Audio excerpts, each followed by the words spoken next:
you're only as good as your last op. And so in the military,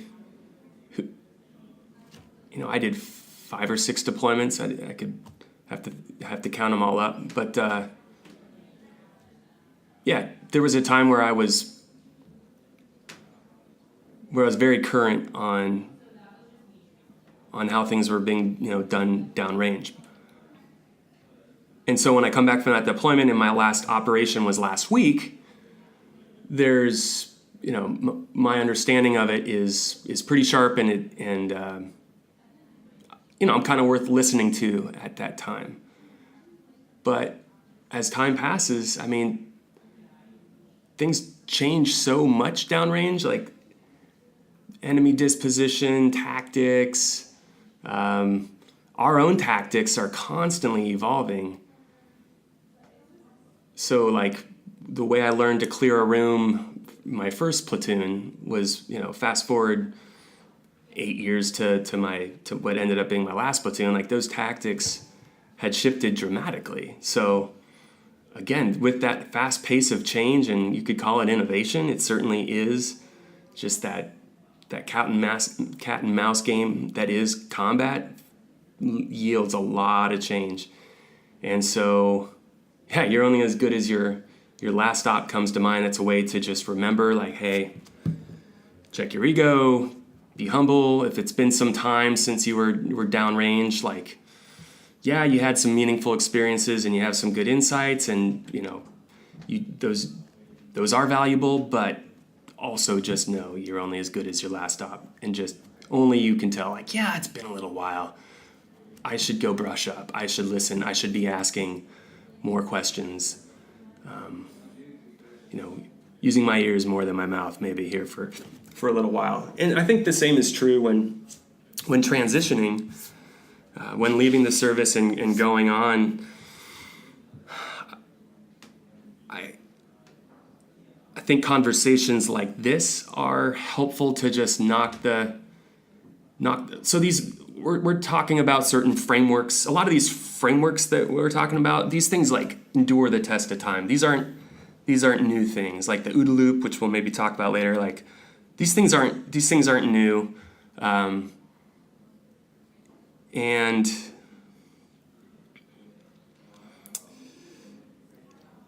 time can go on with, I could be a little foggy on these, and just sitting down and talking about them they're still valid, so they're still worth getting into. And doing this just knocks that dust off. So that's one. So I guess I say that to say there's a big difference to me between being able to sit here and articulate some of these thoughts and frameworks and then actually operating day in, day out at work, applying these things day in, day out at work. Keeping my, I know that I could do. The trick is to do these things. Knowing's half the battle. If you at least know these things, you're pretty far ahead.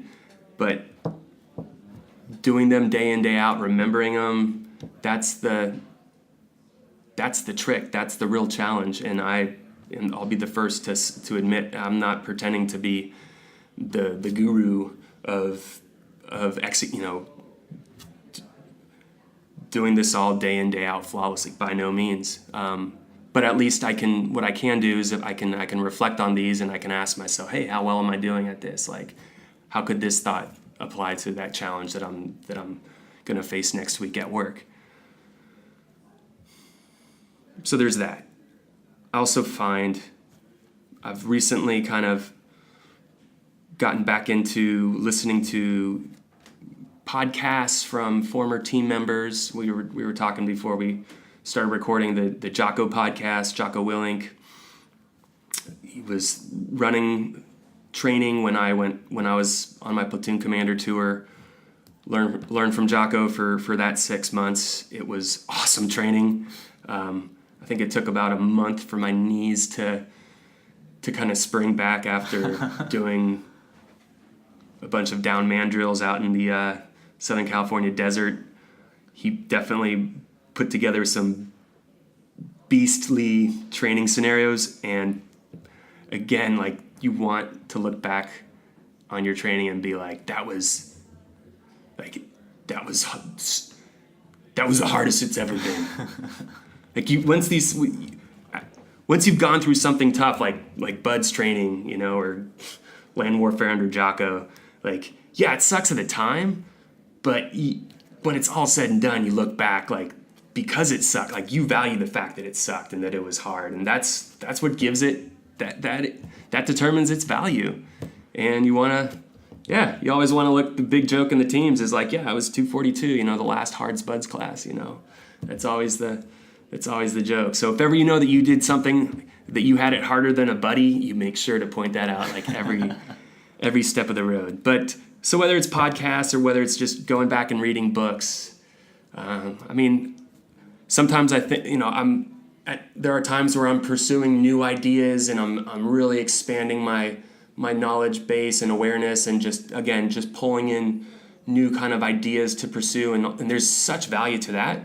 But I've been thinking lately about just how valuable it is to go back and, like, kind of crack the books on past experiences and reread some things that you'd already read before. Go revisit some times of your life, you know, whether it's through books or through podcasts or some other media, or tracking down an old buddy and kind of reliving that stuff.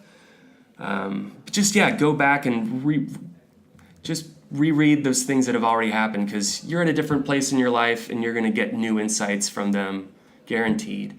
One other thought that reminds me of is this concept of, like, hey, you're always a new guy.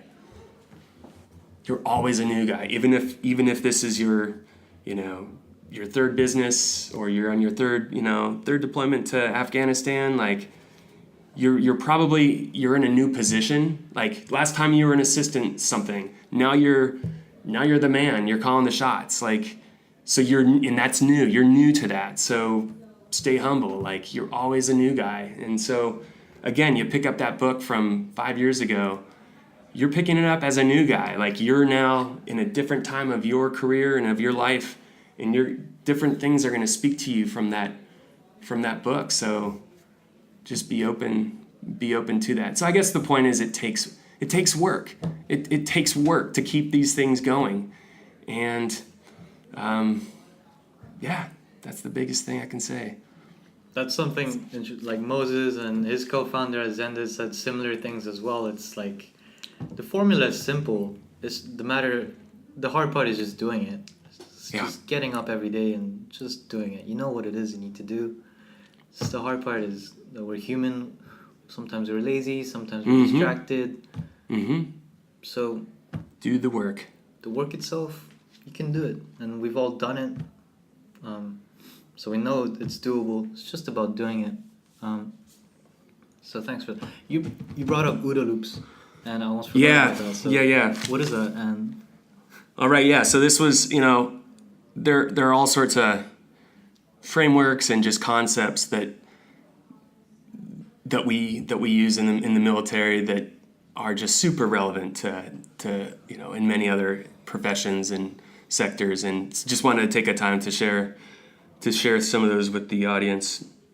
And the OODA loop is really, it's a decision cycle. It stands for observe, orient, decide, and act. Okay? So those are think of this thing again as a loop where you go through those different phases. This thing did a little background research. Military strategist and U.S. Air Force Colonel John Boyd came up with this thing. So again, a lot of these things, like I was saying earlier, like, they're solid concepts that have been around a long time. So they're not the things that really perish quickly. They have a long shelf life to them. But the OODA loop works. I mean, gosh, it works for everything. But I'll just kind of. So let's take like an example of. I mean, you could think of. I think of like Wayne Gretzky. You know, don't try to just. You know, try to anticipate where the puck's going. Like, a perfect example of an OODA loop. It's like you observe something. You know, in that case, let's say you observe a hockey player, making contact with the puck and it's moving. Like, you at that point, you saw something, you have situational awareness. You're like, I am aware that just happened. But what you don't have is maybe the situational understanding initially. It's just, again, this is like taking a simple motion, like watching guys playing hockey and breaking it down to like super slow-mo and trying to use a framework to explain like, hey, what's going on here? So it's like, you see something happens, that's the observe part. The orient part, I think of observe is like situational awareness. Hey, something happened. Orient is like situational understanding. That's where you're like orienting yourself with that. And you're like, okay, here's my position on the ice. Here's where the other, I'm now orienting myself to like where my teammates are, where the other opponents are. That's the next critical step there is to orient. And then decide is the next part of the OODA loop. So decide what to do about that. Again, do you go where it is, or if you oriented properly, then you can maybe you decide to skate where that puck's going. So you decide to skate where the puck's going, and then the last thing is act. Okay, and in this simple analogy, this is kind of it's kind of realize that like all those actions, or observe, or it's one person doing all those things. One person is observing, orienting, deciding, and acting. But when you think about organizations, oftentimes like these things are done. Each of these phases it's a different part of the team or a different team entirely that has kind of agency to make that decision or to do the action. So here's one example. Again, I'll go back to I'll think of a kind of back to the military sandbox kind of scenario here. Like, imagine the U.S. is preparing for war with a country that has centralized command and control. So their leadership, their officer corps, their generals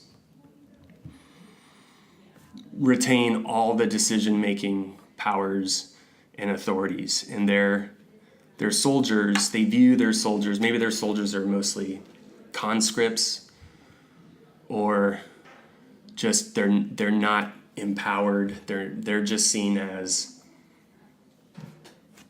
the lower, a lower class group that just does what we tell them to do, and they don't think on their own, anything like that. So pretend pretend like the decentralized United States military is going up against a very centralized, military. And let's say we're getting ready to invade. U.S. is getting ready to invade, so we kind of have troops positioned along the border. And our adversary kind of has, they have their border defenses. They have all these watchtowers scattered along, their southern border, let's call it, looking out there into the dark. It's the lowest ranking members that are in these guard towers looking out, right? Let's remember who it is that's on that bleeding edge. They're looking out there in the dark, and let's say they observe like Humvee, a truck, an American vehicle, like on a road, just pops up out of nowhere. They're like, they observed it,